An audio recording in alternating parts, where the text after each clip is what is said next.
மாணவர்களுக்கு வணக்கம். இந்த வீடியோவில் வந்து நம்ம ஒரு பொருள் வந்து அமிலமா காரமா அப்படின்றதை கண்டறியும் சோதனை நிறங்காட்டிகளை வச்சு நம்ம செய்ய போகிறோம். அதுக்கு தேவையானது வந்து 2 கரைசல். ஒன்று வந்து அமில கரைசல், எலுமிச்சை சாறு எடுத்திருக்கிறோம். இரண்டாவது வந்து கார கரைசல், சோப்பு கரைசலை வந்து எடுத்திருக்கிறோம். ஸோ இந்த அமில கரைசல், கார கரைசல்கள் வெவ்வேறு நிறங்காட்டிகளில் வெவ்வேறு நிறங்களை வந்து உருவாக்கப் போகிறது. அது என்னென்ன வண்ணங்கள் எப்படி உருவாகுது அப்படின்றத இந்த வீடியோ வழியாக உங்களுக்கு பார்க்கலாம்.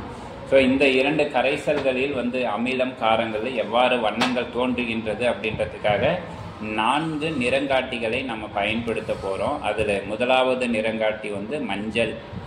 மஞ்சள் அப்படின்றது ஒரு இயற்கையான நிறங்காட்டி. இரண்டாவதாக நம்ம தேர்வு செஞ்ச நிறங்காட்டி வந்து செம்பருத்தி சாறு. செம்பருத்தி அப்படின்றது ஒரு இயற்கையான நிறங்காட்டி. மூன்றாவது நம்ம தேர்வு செஞ்சிருக்கக்கூடிய நிறங்காட்டி வந்து ஃபினாப்தலின். இது வந்து செயற்கை நிறங்காட்டி, ஆய்வகங்களிலிருந்து சிந்தசைஸ் பண்ணப்பட்டது. நான்காவதாக தேர்வு செஞ்ச நிறங்காட்டி வந்து மெத்தில் ஆரஞ்சு. இதுவும் வந்து ஒரு செயற்கை நிறங்காட்டி. இந்த 4 நிறங்காட்டிகள் வெவ்வேறு வண்ணங்களை வந்து எவ்வாறு உருவாகிறது அப்படின்றத வந்து பார்க்கலாம். இதில் ஃபஸ்ட்டு ஒன் பாருங்கள், யாரை எடுத்துக்கலாம் அப்படின்னு கேட்டால் அமில கரைசல் எலுமிச்சை சாறை எடுத்துக்குவோம். இந்த அமில கரைசல் எலுமிச்சை சாற்றுடன் யாரை சேர்க்கலாம் அப்படின்னு கேட்டால் இயற்கை நிறங்காட்டியாக இருக்கக்கூடிய மஞ்சளை சேர்ப்போம். இயற்கை நிறங்காட்டியான மஞ்சள்.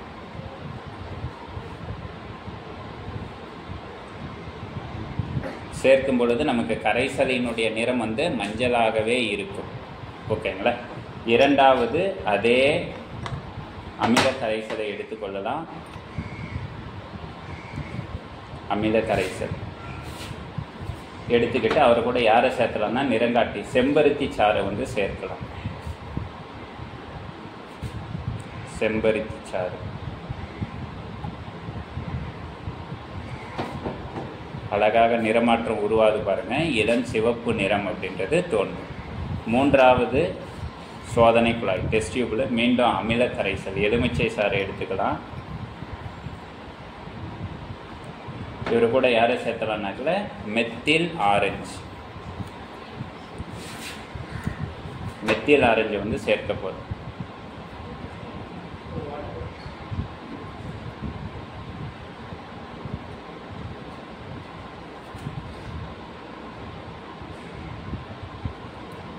மெத்தில் ஆரஞ்சும் பார்த்தீங்கன்னாக்கா நல்ல இளஞ்சிவப்பு நிறம் வந்து நமக்கு தோன்ற ஆரம்பிக்கும்.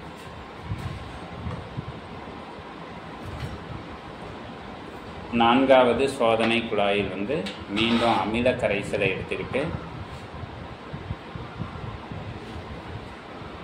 அது கூட சேர்க்க வேண்டிய நிறங்காட்டி வந்து ஃபினாப்தலின்.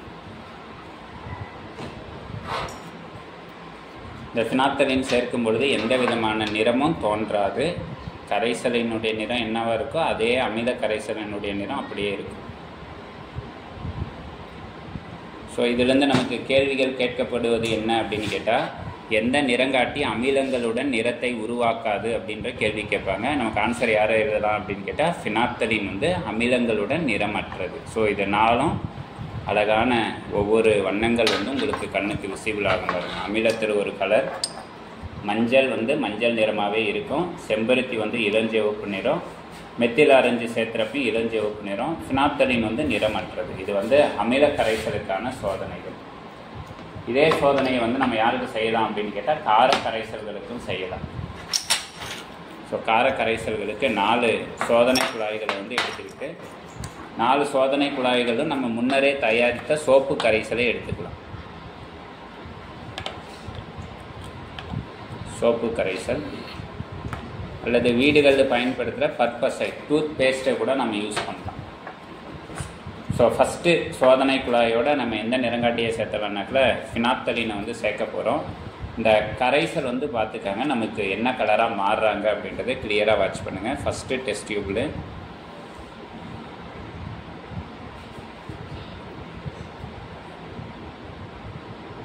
அழகான உங்களுக்கு ஒரு அப்பியரன்ஸ் கலர் தெரிஞ்சிருக்கும்.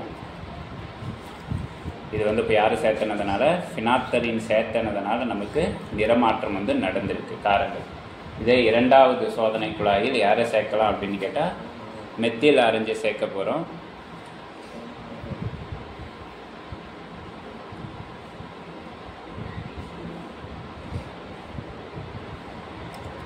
ஸோ மெத்தில் அரைஞ்சு சேர்ப்பதனால் நமக்கு என்ன கரைசல் நிறம் அப்படின்னு கேட்டால் அதே மஞ்சள் நிறம் வந்து அப்படியே ரிப்பீட்டேஷன் ஆகும். மூன்றாவது சோதனை குழாயில் வந்து மஞ்சள் காரக்கரைசலோட மஞ்சளை சேர்க்கிறோம்.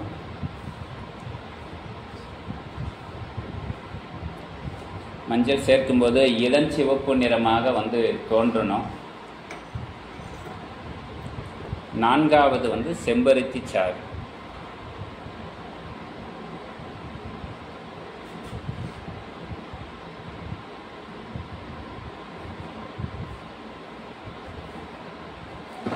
செம்பருத்தி சாறு சேர்க்கிறப்ப நமக்கு என்ன நிறம் உருவாயிருக்குன்னா கூட இளஞ்சிவப்பு நிறங்கள் வந்து தோன்றியிருக்கு.